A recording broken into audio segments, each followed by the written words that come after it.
वन्दे देवमुमापतिं सुरगुरुं वन्दे जगत्कारणं वन्दे पन्नगभूषणं मृगधरं वन्दे पशूनां पतिं वन्दे सूर्यशशाङ्कवह्निनयनं वन्दे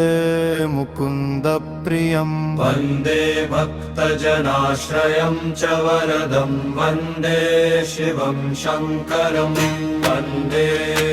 शिवं शङ्करं वन्दे शिवं शङ्करं भक्तजनाश्रयं च वरदं वन्दे शिवं शङ्करम्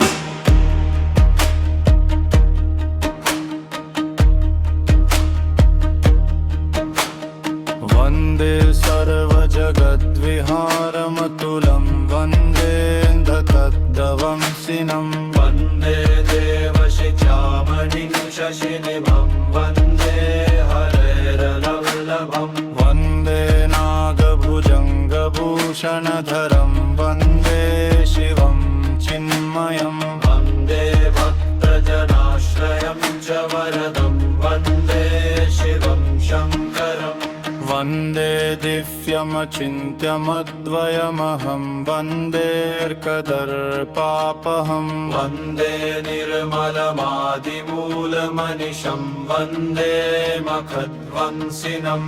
वन्दे सत्यमनन्तमाद्यमभयं वन्देऽतिशान्ताकृतिं वन्दे भक्तजनाश्रयं च वरदं वन्दे शिवं शङ्करम् वन्दे शिवं शङ्करं वन्दे शिवं शङ्करं भक्तजनाश्रयं च वरदं वन्दे शिवं शङ्करम्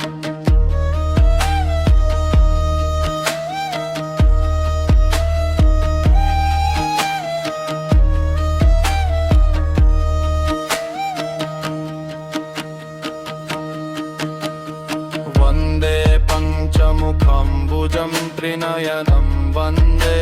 ललाटेक्षणं वन्दे व्योमगतं जजासुमुकुटं चन्द्रार्धगङ्गाधरं वन्दे भस्मकृतत्रिपुण्ड्रजटिलं वन्देष्टमूर्त्यात्मकं वन्दे भक्तजनाश्रयं च वरदं वन्दे शिवं शङ्करम् वन्दे पालहरं हरं विषधरं वन्दे मुरन्धूर्जटिं वन्दे सर्वगतं दयामृतनिधिं वन्दे नृसिंहापहम् वन्दे विप्रसुराचिताङ्घ्रिकमलं वन्दे भगाक्षापहम् वन्दे भक्तजनाश्रयं